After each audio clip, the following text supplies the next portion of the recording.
If Donald Trump, let's say, had lost the election, was a private citizen right now, what would have happened? He would have been indicted. I mean, this is what's so significant about today. I mean, there are many things, but to me, by far, the most significant news development of the day is that Michael Cohen pleaded guilty to a crime in which he implicated Donald Trump as a co-conspirator, a fellow felon in committing that crime. This is the first time since Watergate, and perhaps even before Watergate, that we have had a president of the United States, while in office, implicated in committing crimes. That's something that is very rare in American history. I mean, this has not happened very often. And the fact that we now have on the record in federal court the President of the United States declared by a confessed felon to be a fellow conspirator is a pretty extraordinary thing. What its implications are, legally, politically, I don't know. I mean, I think there's a lot that needs to be sorted out. But the mere fact of this, of the fact that the president has been accused by a confessed felon as another felon is a pretty extraordinary piece of news. It's truly extraordinary. Michael Cohen says he made that payment, facilitated that payment to Karen McDougal, quote, for the purpose of influencing the election. That was all done through American media, the parent company of the National Enquirer. And Cohen says President Trump repaid him for the Stormy Daniels $130,000 payment as well. Those comments from inside this federal courtroom today about the President of the United States. Go ahead and give us your reaction. Well, and remember, who's benefited from all this? Who benefited from the fact that these two women were silenced? It wasn't Michael Cohen. Michael Cohen wasn't the one who was running for president. It was Donald Trump.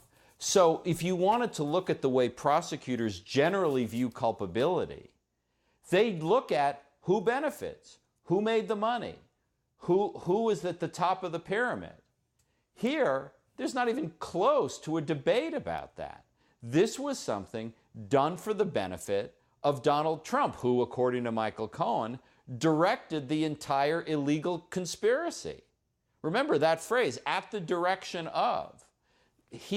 Cohen said that this whole illegal activity, these illegal campaign contributions were done at the direction of Donald Trump. Now, we haven't heard from Trump or his lawyers. Perhaps they'll say Michael Cohen is lying. Perhaps they're saying there was no crime here. But at least what went on in federal court today was a statement that Donald Trump directed an illegal conspiracy to commit felony campaign finance violations. That's pretty extraordinary. The president had a chance to speak about what Michael Cohen was alleging when he spoke with reporters upon his arrival in Charleston, West Virginia, decided not to do so. And just to be precise, I want to read the words of what Michael Cohen said in this federal courtroom today. He said that the payments to these two women were done, quote, in coordination and at the direction of a candidate for federal office. This was done only days before the presidential election in November of 2016, that candidate being Donald Trump. And it was all done, quote, to influence the presidential election. That's also a quote. When you think about this, could Michael Cohen still cooperate with the special counsel, Robert Mueller? And does Mueller want Cohen's cooperation right now? Well, I certainly he could. There is apparently no formal cooperation agreement, but Michael Cohen's going to want as low a sentence as possible. The way convicted felons in our system get points from judges and thus lower sentences is by cooperating, and that certainly seems to be a possibility for Michael Cohen to cooperate with Robert Mueller. However, now that he has pleaded guilty, there is also the possibility that Robert Mueller will simply give him what's called use immunity, which means he will have to testify in the grand jury or go to jail for contempt. Same thing with Congress. If there is a Democratic majority in the House of Representatives, as there may be, there may not be, after the midterm elections, the House Judiciary Committee could vote to give Michael Cohen immunity and force him to testify in public about what went on in this campaign and whether Donald Trump did in fact coordinate or direct these illegal campaign contributions. So I think the important point is we have almost certainly not heard the last from Michael Cohen.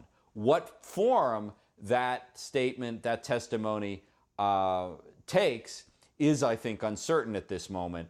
But I suspect one way or another, we are going to hear Michael Cohen elaborate on what he said in court today. Yes, we certainly will. I totally agree with you. We're just getting a statement from Rudy Giuliani, the president's personal attorney. Let me read it to you. Get your reaction, Jeffrey. Quote, "There is no allegation of any wrongdoing against the president in the government's charges against Mr. Cohen. It is clear that, as the prosecutor noted, Mr. Cohen's actions reflect a pattern of lies and dishonesty over a significant period of time." What do you think of those words? Well, there's a key word in that statement, which is charges. He said the government didn't charge any illegal activity by the president. But what Rudy Giuliani does not say is that Michael Cohen in open court implicated the president. So it is true in a narrow technical sense that the charges themselves did not implicate the president. What Michael Cohen said in pleading guilty to those charges very much did implicate the president.